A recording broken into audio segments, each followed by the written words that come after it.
Hello everyone and welcome back to the channel. So today I want to talk about Tim Sweeney's response about Unreal Engine 5 being run on a laptop and not a PS5, and why some of his claims are misleading. So recently a Reddit post claimed that the Unreal Engine 5 demo was running on a laptop with RTX 2080 and not a PS5.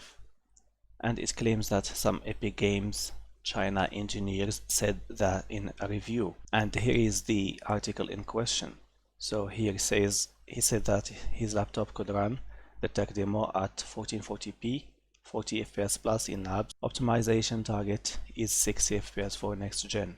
And then here SSD bandwidth isn't as high as people said. Not need a strict spec SSD, so a decent SSD is okay. And then here they mentioned 2 or 3 times that in the interview the CPU has to keep up with the data processing. And then someone said here the engineer confirmed that it is a 2080 RTX GPU, the laptop variation, and he said that probably the SSD was a 970 EVO Plus. But Tim Sweeney says otherwise and says that the demo was run on an actual PS5 console.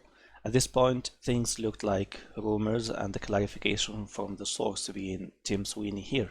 However, Sweeney made a very bold claim that the PS5 is miles ahead in terms of efficiency compared to even PC. So let's read what he says and then discuss. System integration and whole system performance bring in data from high bandwidth storage into video memory in its native format with hardware decompression is very efficient. The software and hardware stack go to great lengths to minimize latency and maximize the bandwidth that's actually accessible for games. Those PC numbers are theoretical and are from drive into kernel memory.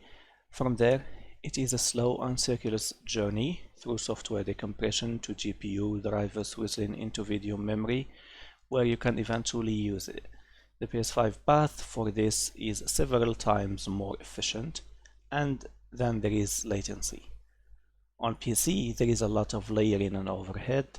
Then you have the issue of getting compressed textures into video memory requires reading into RAM, software compressing, then sealing into a GPU driver to transfer and swizzle them with numerous kernels transitions throughout. Intel's work on non-volatile NVDIMMs is very exciting and may get PC data transfer on a better track over the coming years. So as you see in the third paragraph, Sweeney explains that how assets are compressed and how RAM and GPU have to do more work to get the job done. That's how all games work, and he said nothing new or out of the ordinary.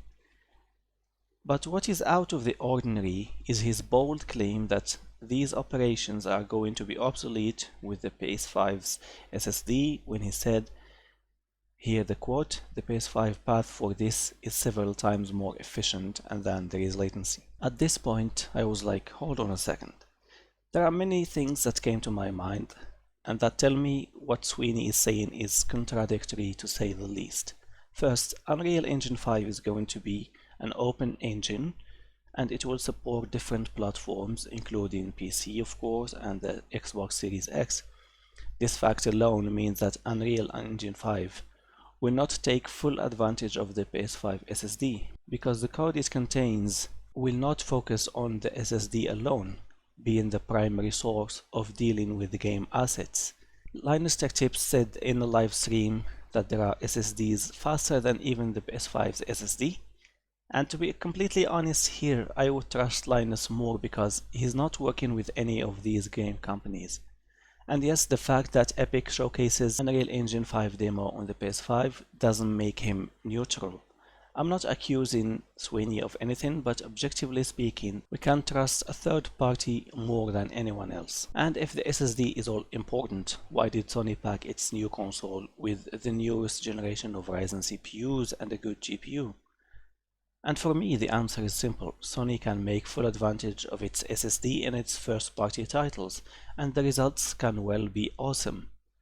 But no third-party developer will make their games for a proprietary SSD that the PS5 has, and subsequently they will have to do double work to make sure their games play not only in the PS5 but also in other ecosystems like PC and the Series X. And then lastly, PCs already have PCIe 4.0, but game developers want to fragment the market and make games that work specifically on high-end SSDs while leaving a huge number of gamers that have relatively older hardware. Money isn't made in the state-of-the-art tech, but rather on what's widely available. And what is currently widely available is that PCs have PCIe 3.0, and even GPUs use PCIe 3.0, and then we will need a lot of time to transition into something newer, like relying on the SSD. Anyway, thank you for watching. If you enjoyed the video, please leave a thumbs up